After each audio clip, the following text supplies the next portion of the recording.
Hi, John. Hi, Bob. How are you? Good. Let me introduce us. I'm Robert Wright, and in fact, this is The Wright Show.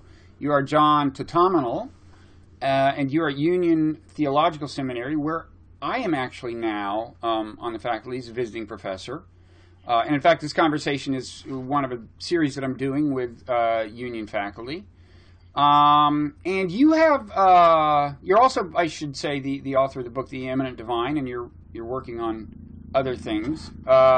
You have a pretty distinctive portfolio there, I would say, in that you think about and write about Hinduism, and in particular a variant of Hinduism or a school of thought known as Vedanta, Buddhism, and Christianity.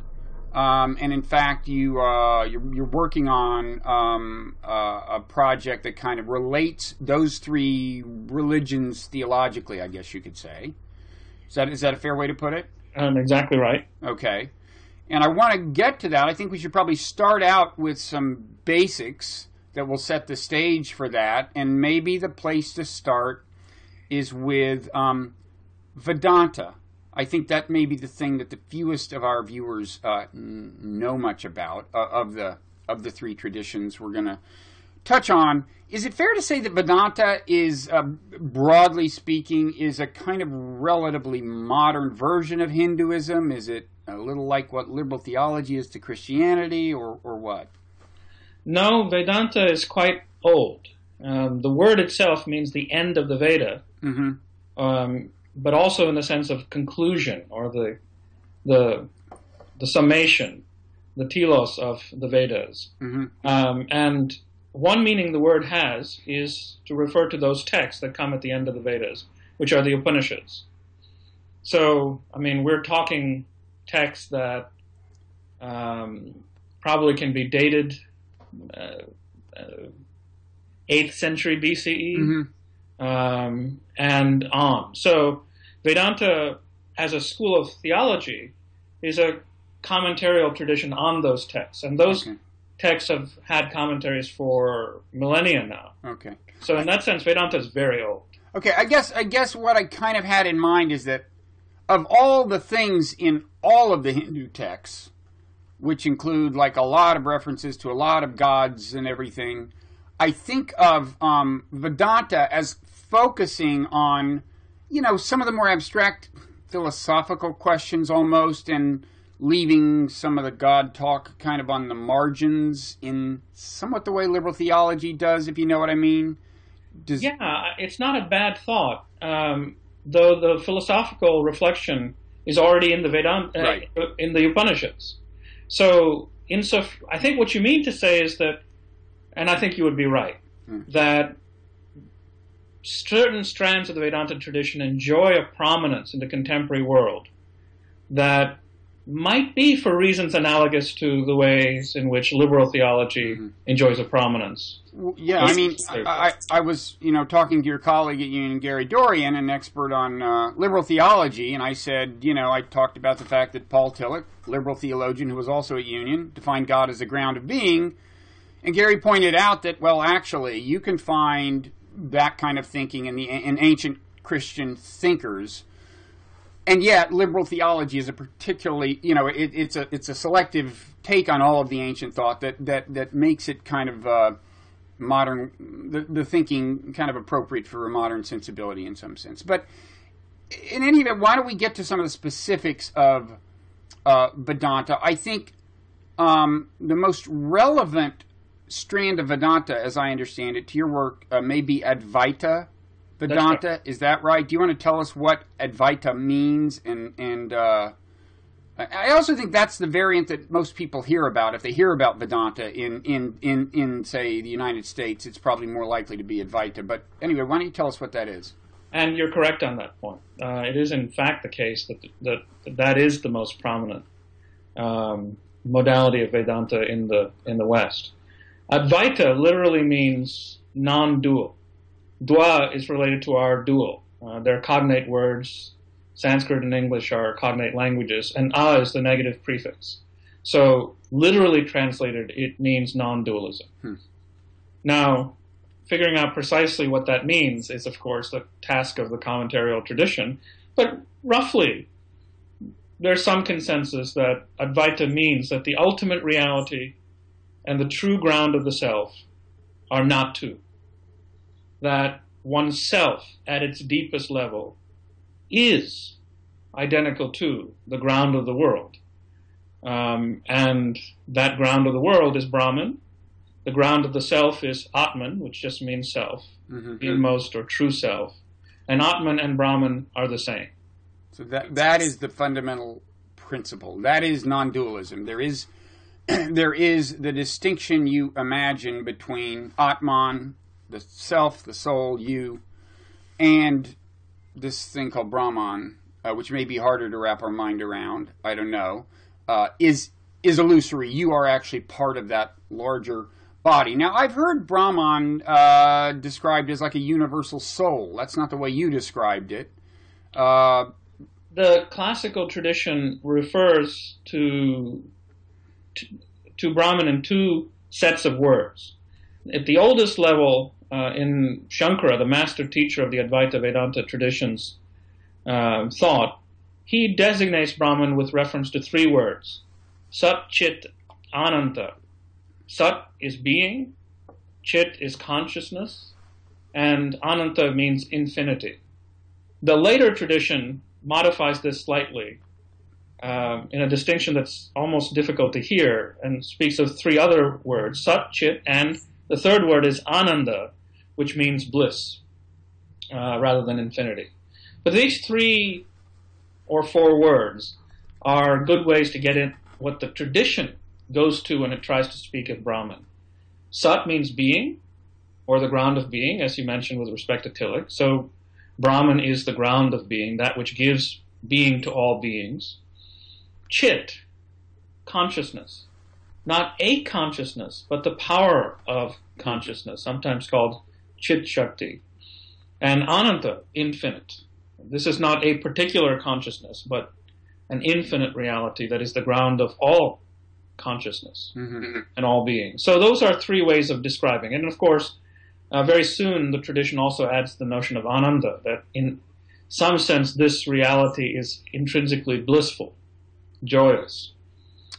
Okay. So those are some ways of talking about Brahman straight from the tradition. So Brahman is kind of the most fundamental stuff. Correct. And it's life-giving, consciousness-giving, maybe equated with consciousness itself, I don't know, but it's... Correct. So it's important. We can agree. Now, it's interesting. The reference to bliss is interesting because here I think we can move into some territory that some viewers may be familiar with if they meditate, as a growing number of people seem to do. Now, a question I have, in the Hindu tradition, in the Vedanta tradition specifically, is it the case that sometimes a blissful meditative state is said to involve experiencing the union of Atman and Brahman? I mean, is that what the bliss resides in? Is that through meditation you are kind of apprehending the unity between you and the ground of being, or whatever? Yeah, it's a great question. There's actually an internal debate in the tradition about whether Brahman can be experienced. On the one hand, Shankara himself seems to argue that it can't be experienced because it doesn't need to be experienced. It's the thing that's making all experience possible. Mm-hmm. So an analogous claim is made in some Buddhist traditions that the tip of the finger can't touch itself. So likewise, the light that illumines the mind doesn't need another light to illumine that light. You don't, just as if you have a candle that's lit, you don't need another candle next to it to illuminate the first candle. So in some strands of the Vedanta tradition, non-dualism is understood to be so pervasively the case right now that all that one needs to do is to remove the error that you're just a private little tiny consciousness, which is an idea that comes because you identify yourself with your body and your mind and such, which obviously are finite. So as these adjuncts are removed, and one begins to realize through reading the scripture that Brahman is this reality that is consciousness that's illumining you right now, that cognition, that knowledge, that certainty is sufficient. But others in the Vedanta tradition say no. There has to be some kind of experience that generates a kind of awakening. And so there is this other category of some Vedantins who say anubhava is important. That's the term for experience. So yes, in meditation one can come to a kind of direct experience that confirms what the scripture teaches. So that's two different arguments within the tradition, both having grounds within the tradition for making their arguments. Well, do even those who deny that it's a kind of special and unusual experience to experience the unity of Atman, the first of the schools you described, I guess, do they put emphasis on meditative experience, or are they just not emphasizing that at all? Or I mean, are the two schools equally emphasizing deep meditative experience and just putting different spins on them, or what? Not quite. I mean, there's a greater emphasis on scripture in those who say that the tip of the finger can't touch itself. Okay. That makes but sense. Yes, meditation plays a role too, because one does have to do certain kinds of transformative work on oneself before one can understand the notion that you are Brahman. There are all kinds of ways in which that sentence delivered to an improperly prepared person can go wrong. I mean, for example, if I'm deeply steeped in egoism and attachment, it might be really nice for me to hear that I am Brahman. Oh, nice, sweet, I'm Brahman. Well, this is precisely the opposite of what one wants to have happen. Namely, the notion that one is Brahman is a notion that transcends the ego. Right.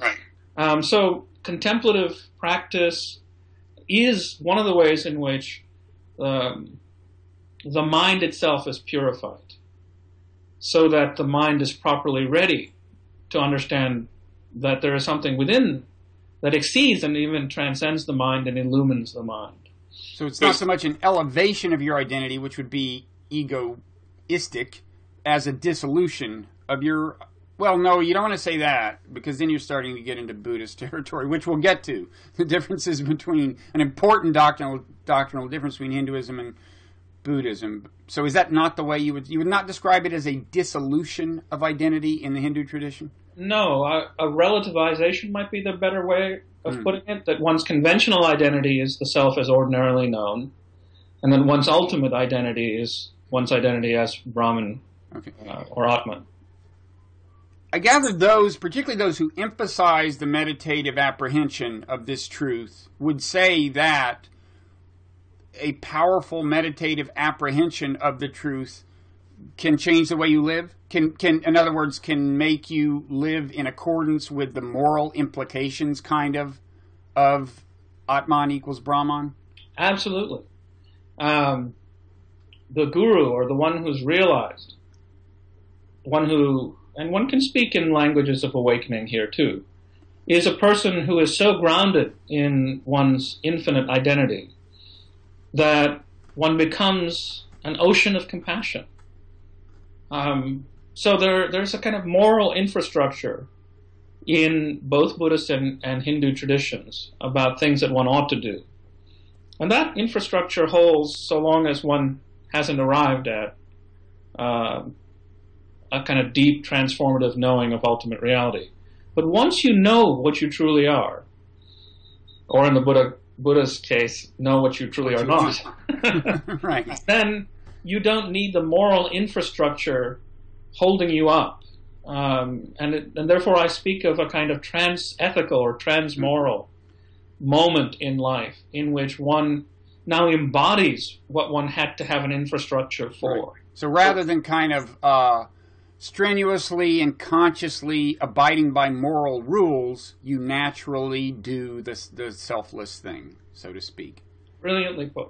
So the word selfless, this brings us to Buddhism, and there's the connection here is really interesting, both the connection and the contrast. So what you might call the Buddhist version of the meditative experience we just described is called the not-self experience. And in Buddhist doctrine, the idea is, again, there is a kind of, you might say, breakdown between the sense of your own distinct identity and something larger. Okay, there is a kind of a dissolution of boundaries, you might say, in experientially, in the Buddhist not-self experience, but the philosophical interpretation of it is different because, almost 180 degrees, because the Buddhists say the self does not exist, right? So, now my own guess is that what a Hindu is experiencing and what a Buddhist is experiencing in these two deep meditative apprehensions may be pretty much exactly the same. I'm not sure, but in terms of what's going on in the brain, what it feels like. But the philosophical, there's a real contrast of philosophy here that's subtle but is greatly emphasized on both sides of the divide, right? I'm hooked on this idea as to whether it would look the same in the brain. Yeah.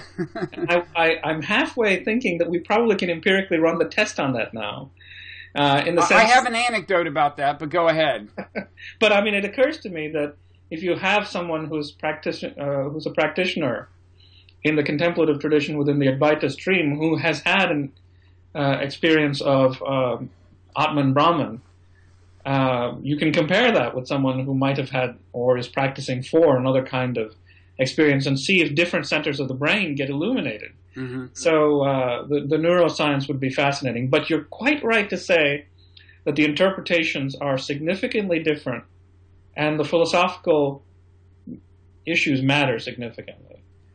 And one of the deepest insults within Buddhist traditions that you can give to a fellow Buddhist is that you're really a crypto-Hindu. Mm-hmm. That you're sneaking in the old Vedanta idea of a substantive self. Mm-hmm. Because if you want that, there's no reason to do that within the Buddhist tradition. You can just go and be a Hindu. So there are arguments on these issues within Buddhist traditions and within Hindu traditions.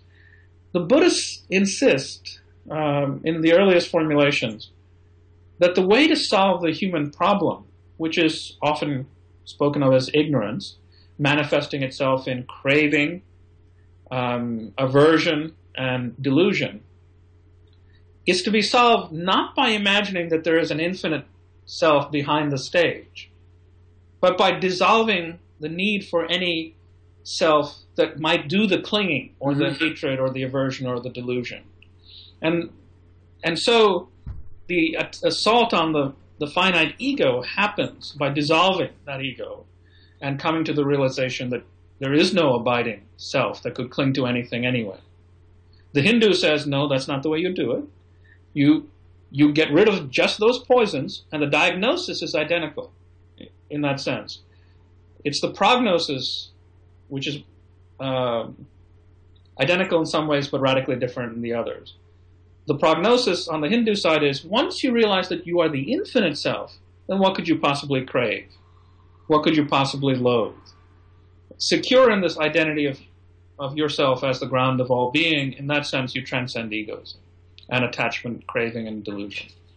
Okay. So the so-called three poisons that you hear a lot about in Buddhism, sometimes translated as greed, hatred, and delusion, although greed and hatred are meant probably more broadly than those words may connote to people. But in any event, you're saying those are paralleled in those also exist in Hinduism as these three fundamental problems? Correct. And do we know, I mean, I don't want to get too tribal and territorial here, do we know in whose text this is found earliest? The texts emerge roughly at the same time. Okay. And there's some sense that it's within the same circle of renunciants in which these ideas were being formed. You'll find these ideas also in Jain traditions as well. Mm-hmm. So I think the diagnosis between these traditions is I often use the Four Noble Truths of the Buddha as a way to set up comparisons between traditions. The truth of suffering is the diagnosis. Why?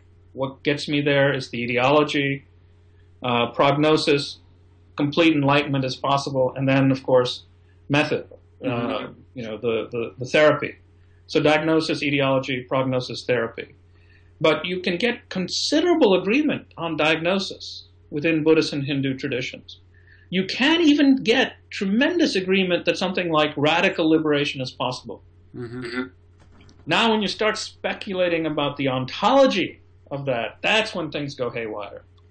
Yeah, I got a sense for this in I taught an online course called Buddhism and Modern Psychology. It was a MOOC, and I had various because my own meditative prowess is limited. I had on video some people that I'd had conversations with who were like really serious meditators.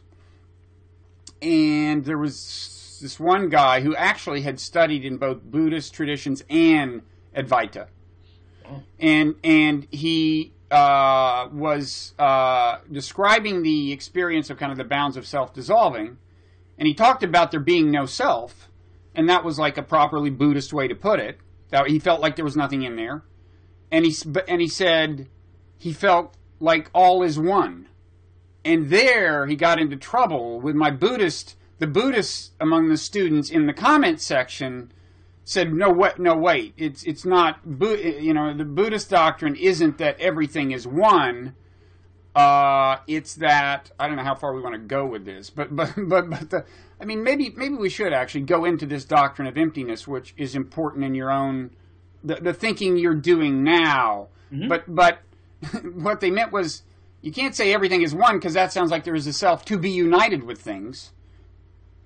And it also, sounds like there's, let's talk about emptiness, and maybe then it'll become clearer what these serious Buddhists objected to in the way he was putting this. Emptiness is a hard thing to wrap your mind around. It's probably not exactly what it sounds like. And like not self, it is a meditative apprehension, among other things. It is both a philosophical doctrine in Buddhist philosophy and a thing you can experience through meditation.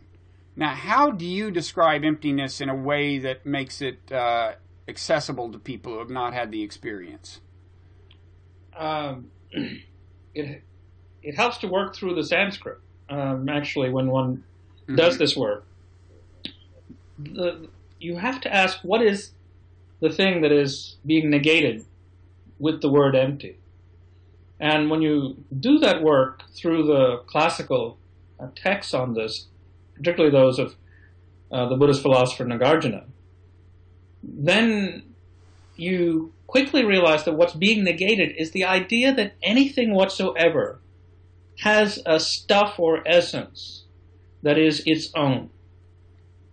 So, Nagarjuna and others in his tradition will argue, well, if anything whatsoever had an essence that it possessed, that wasn't it in fact derived by way of relationship, then that thing would be eternal. Right? So if Robert had some Robert essence that was essentially what Robert is, and that was not derived apart from one's relations, Robert's relations with father, mother, family, and so forth, then Robert would be eternal. But in fact, Robert is not eternal. He does not have any such private essence. That word for essence is swabhava, often translated in this literature as either self-existence or own being. What emptiness is negating is the idea that anything whatsoever has swabhava, own being, essence, self-existence. Kind of self-sufficiency, right? Yeah, self-sufficiency or any metaphysical essence or core. Right. So the doctrine of emptiness. It's not saying there's nothing out there when you look in the world at the world, and the world is entirely an illusion. It's that everything you see is so interrelated with things. So the tree depends on the soil and the nutrients and the air and everything and the sunshine.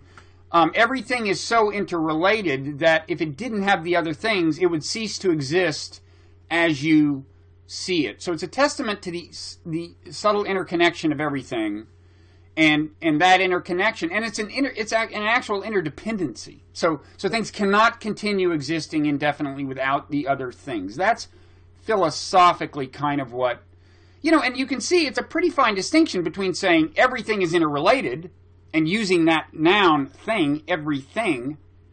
And if you put it that way, you might get in trouble with Buddhist philosophers, even though that's kind of what they're saying, right? So, but and this is where matters get very technical within the tradition.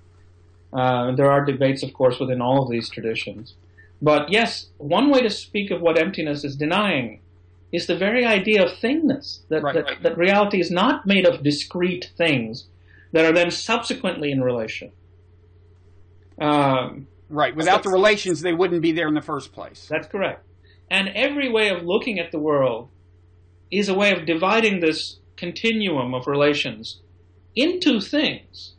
And it's useful to do that. I mean, if you want to get someone to get you the apple, you say, well, get me the apple from the fridge or from the fruit bowl. So we need to name these things. But the ways we name and organize reality for conventional purposes is sometimes mistaken for the way things really are. And this leads to profound error and arguably cataclysmic problems for the human species. I mean, the failure to realize our interrelatedness is partly what is bringing us now onto the verge of ecological devastation. Mm-hmm. So there are profound ways in which getting our idea of what a thing is messed up can cause harm for ourselves and, of course, for the species and for the planet itself. Okay, I want to now move to Christianity. Let me start hinting at some of the ways you're relating these things to Christian theology, although to get deeply into it, we may have to await another second conversation between you and me. Before we do that, there's something a parallel I meant to draw between Buddhism and Hinduism, and it's that notwithstanding these different interpretations of what I think may be fundamentally the same meditative experience, in other words, in the case of Vedanta, it's Atman, the feeling of Atman being Brahman. In the case of Buddhism, it's the feeling of Atman, in other words, self, not existing at all. Notwithstanding those differences of interpretation, the idea in Buddhism, just as in Vedanta, is that the experience has this profound moral effect. So that, once there is, and you actually did, you definitely hinted at this, but I wanted to underscore it, that once you're just not feeling like a self, then all the motivation you would have otherwise had to do things that are bad for other people dissipates. So in both cases, the meditative experience is supposed to make, you might say, make a moral existence natural. And I love the way you put it. Make natural in that transmoral sense that I often talk about, that or transethical, that somehow this becomes the spontaneous disposition of the realized person. Okay. These traditions don't want you just to be a good person in the sense of checking off a set of obligations formulated in some fashion in texts or in monastic law codes that tell a monk how to behave, but in some sense want the person to become compassionate. Right. I mean, they have such codes, right? I mean, you can find specific strictures, but the goal, the ultimate goal for the serious practitioner is to not need the guidance, you might say. Right. To have arrived at a point where the inward turn is so radically attenuated that one's spontaneous disposition is towards care. Mm-hmm. Care for the other, care for the world, care for all creatures. Okay, so we've covered a lot of territory here. First of all, what are probably the two fundamental philosophical doctrines of Buddhism, not self, and emptiness. Emptiness being more emphasized in some Buddhist traditions than others. And we've talked about the non-dual idea in Vedanta, Advaita Vedanta, of self or soul being kind of identical to, part of whatever, equated with the larger, most fundamental stuff that pervades everything and gives life and consciousness and so on.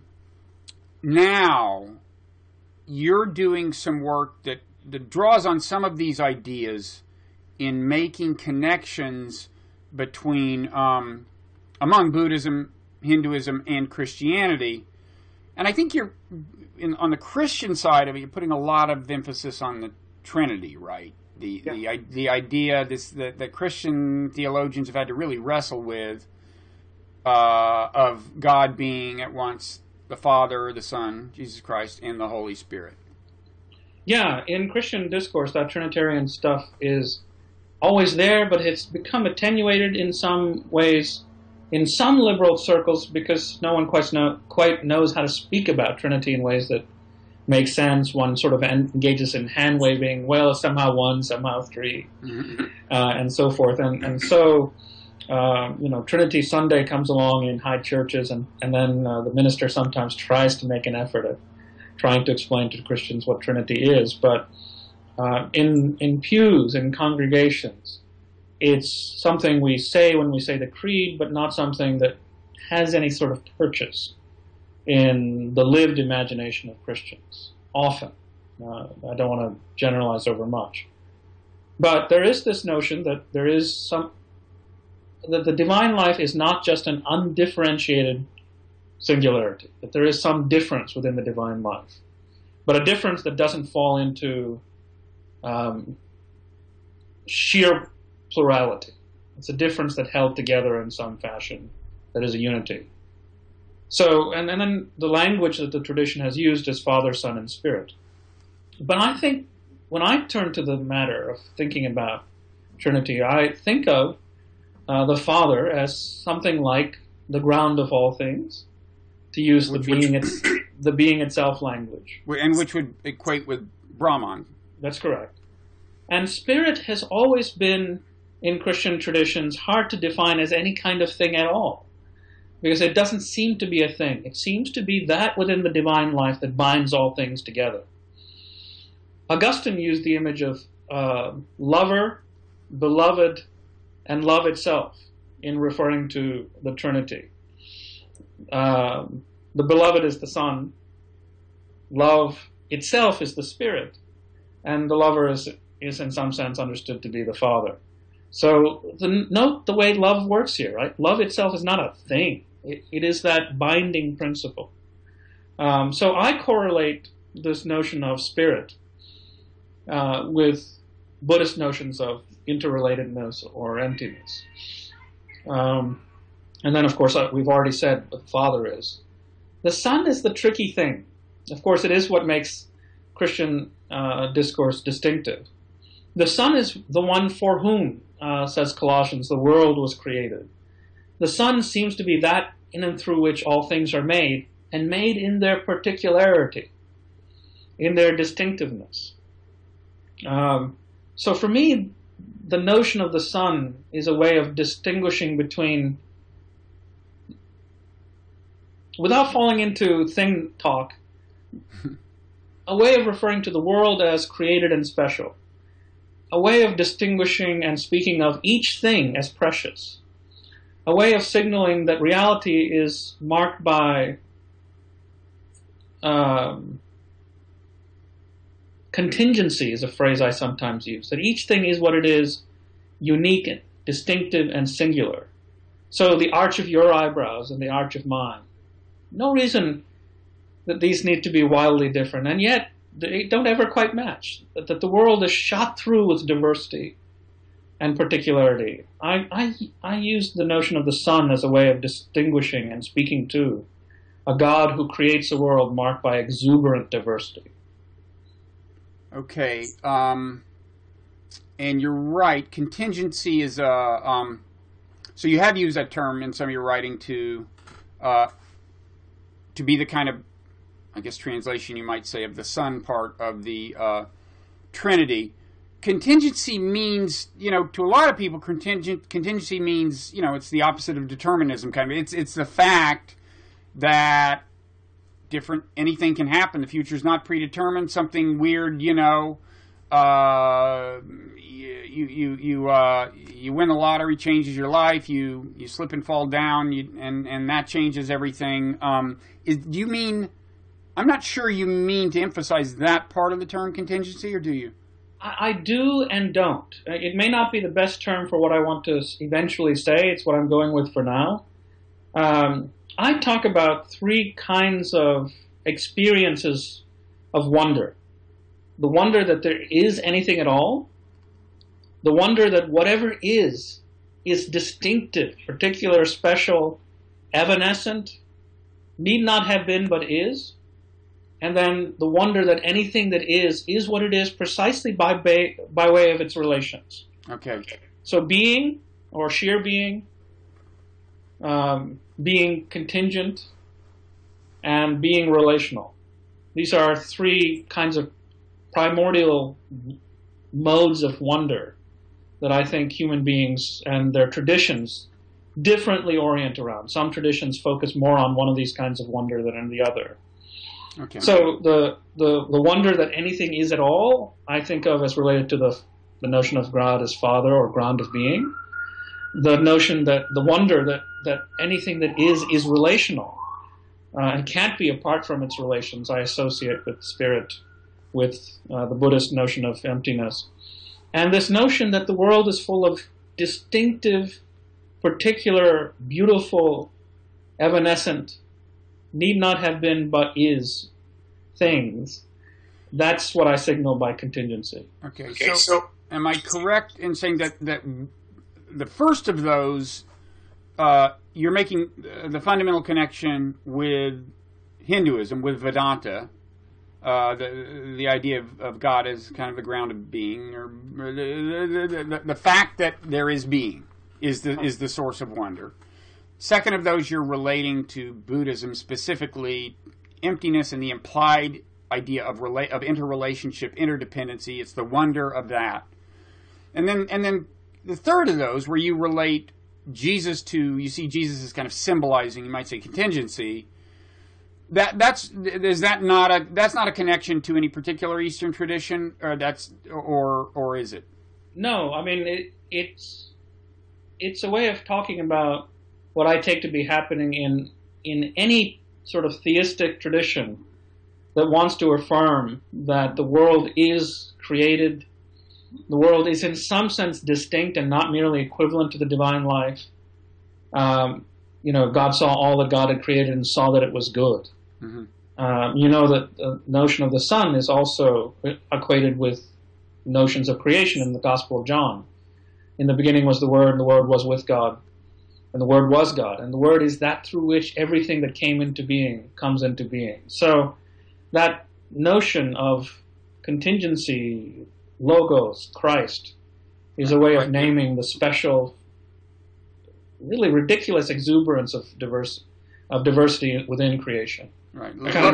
Logos is the Greek word that is translated as word, perhaps misleadingly, since logos was an actual philosophical term back in the day, probably when the book of John was written, with a whole philosophical resonance about a kind of logic running through history, kind of divine logic animating history, you might say, to put it a little... Yes, and in some traditions within the Greek philosophical canon also as the world's soul. So as the ordering principle, the structuring principle of not just time, but also history and also cosmos itself. Okay, so I have a couple of questions about this. First of all, what is the one about the motivation for this whole line of thought on your part, and to what extent that has to do with the fact that we live in a completely, in an increasingly kind of small world, and we're making contact with other faiths, and it's good to draw what connections we can. There's that. But before we get to that, what's kind of the claim you're making? I mean, are you saying, actually, this was the idea from the beginning? Theologians have wrestled with what does the God and the Father and the Holy Spirit mean? This is, it's kind of like, finally we can decode what the Bible means, right?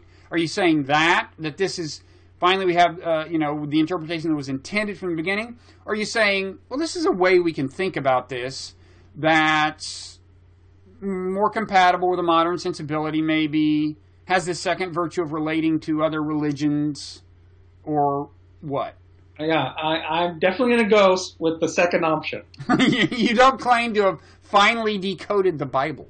Yes, it would do wonders for my book sales if I pitched it that way. If I were you, that's the one I would go with. I have some experience with media and observing what kinds of people become famous in this world. And if I were you, I would say the most outlandish thing possible. But it's up to you. Okay, so you're saying, although at the same time there is, I mean, if you're asking a serious Christian to take this seriously, you know, the idea, right, it would be that there's a kind of truth that was in a way there from the beginning, that this is one way of phrasing or something, right? Yeah, there's an ancient Greek and Latin notion of, I'm probably going to get the Latin wrong here, vestigia trinitatis, this notion that there are signs or vestigial signs of the Trinity, somehow within all of creation. And that's always sort of been there. And one can see that my extrapolation might be doing that. But yes, I do think that Trinitarian thinking, in some sense, intuits this, that there is a principle in the divine life that binds all things together. There is a principle in the divine life that gives rise to being.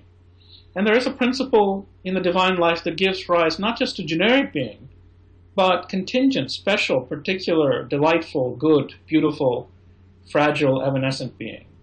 And this is not wildly different from core motifs that run through the Christian tradition.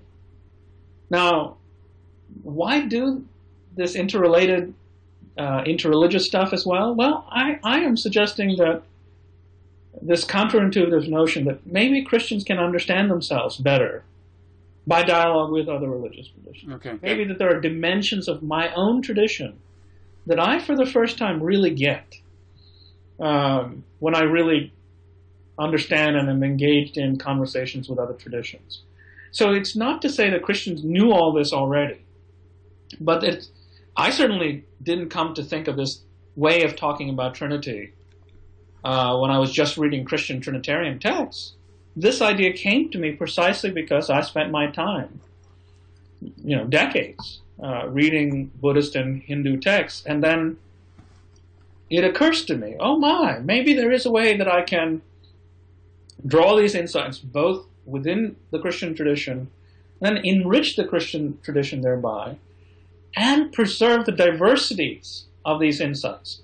So, you're part of the reason why I want to sort of stay open to whether these, the Buddhist notion of interrelatedness and the Hindu notion of non-dual ground or Atman Brahman looks the same in the neural wiring, is that I'm not totally sure that they are the same thing.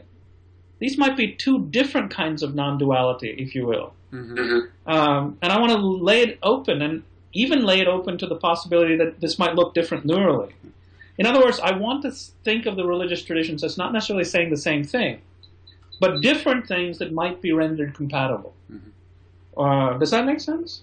Yeah, it does. And I have a question about it. But first, I would say you could also throw in, as far as the neurochemistry and the meditative experience, you could throw in Christian mystics and their sense of union with the divine, which sounds a little more like the Hindu thing than the Buddhist thing.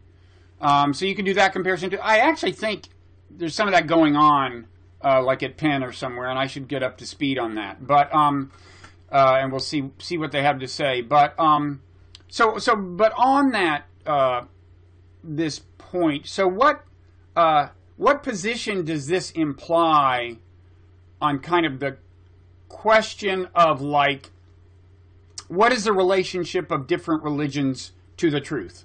So it's, there is one metaphor you hear sometimes is, well, the religions are climbing the same mountain from different sides, but they're getting to the same thing. I guess you might say that that's consistent with the idea of the perennial philosophy, maybe, where you assert that there is this common denominator of all faiths. If you get down to a kind of abstract level and strip away the names of specific gods and so on, and get kind of to a kind of deep Eastern mystical kind of level or something, they're all saying the same. Aldous Huxley wrote this book, The Perennial Philosophy, I think.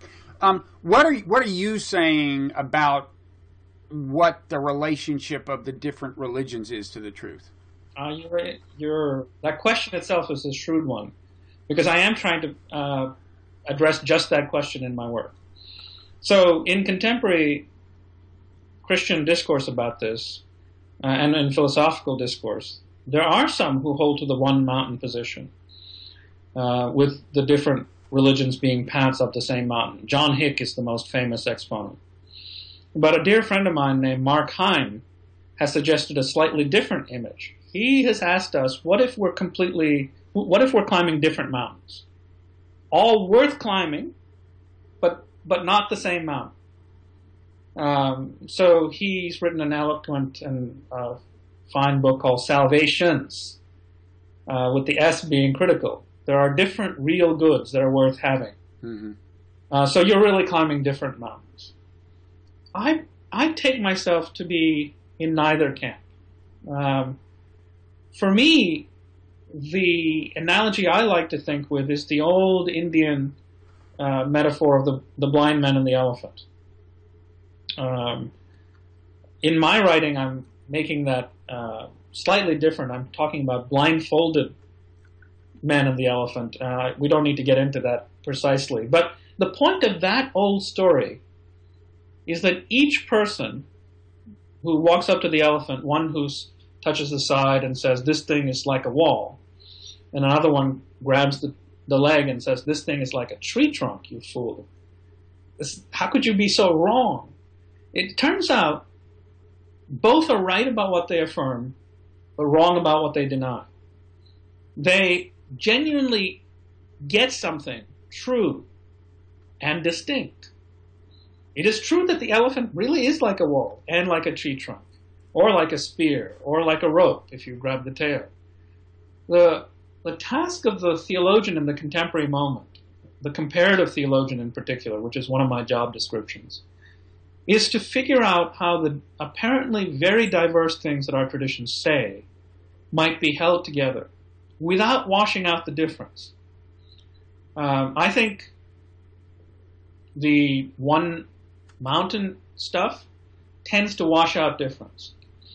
Multiple mountain stuff can run the risk, though this is not, I think, Mark Heim's intention, of dissolving into diversity. In fact, if we're really climbing different mountains, one even wonders what the point would be of seriously studying or even practicing another tradition, as many people today are doing. Mm-hmm. One of the reasons why I think my hypothesis works better is that it makes better sense of multiple religious belonging. Right? Why do Christians do Christian things and Buddhist things? Well, if they're really just the same thing, you wouldn't need to do both. And if they're completely different things, you couldn't do both, just like no one can straddle two mountains, at least not for long. My intuition of difference that can be held together is, I think, the best one to hold both difference together without going into perennialism, but emphasizing difference so much that one goes into multiple religious worlds that have nothing to teach each other or nothing from which we can learn. Okay. So you offer a middle way. Indeed. And that worked for the Buddha. Indeed, yes. He said he was offering a middle way, and 2,000 years later, he's very famous. So this might be the better sales strategy. Okay, well, listen, thanks so much. As I said, we've covered a lot of territory, but there's more to cover. So I hope down the road you'll have time to come back and talk some more. It'd be a treat. Okay, take care. Thank you. Bye-bye.